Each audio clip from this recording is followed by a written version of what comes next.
tu na kan nom na hi bong kom bi ramania hei tu na kan mu mek hi puthiang li mate in ania briket fil sirami chuan tukin jing lam khan helai hun hi amina nasa takin lei hi tola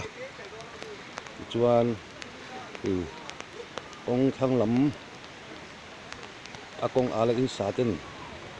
an lei vong an lei lei na in hun ton lei na in chavin khu an ban tu rot te po le ram rum khu yang chuan veng chung tukin hian in hatlanga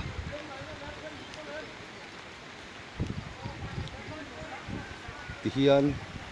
ain khi tu na chuan bolwa zong zong thir chua ani to a helai then om mai ina kulal rin liana xml mnf ml ni thinte in ko khata hian bolwa da khom lia yang chuan tu na hian riang chung thanam ngai ten boi pui mek ania anin hi ala kai thalo dewa yang chuan he lam khwang hi ki a thing abulom zong zong te khi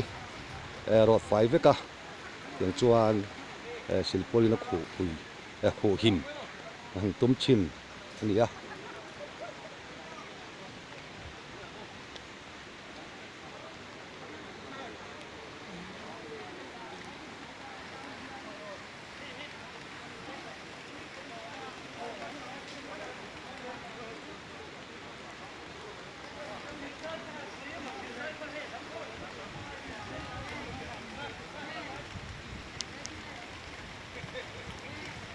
tu la hian hatlang choi tu len an ho ri a in chung bung ruan da chok zo to a tiang chuan hi lampang hi kho hul dan tur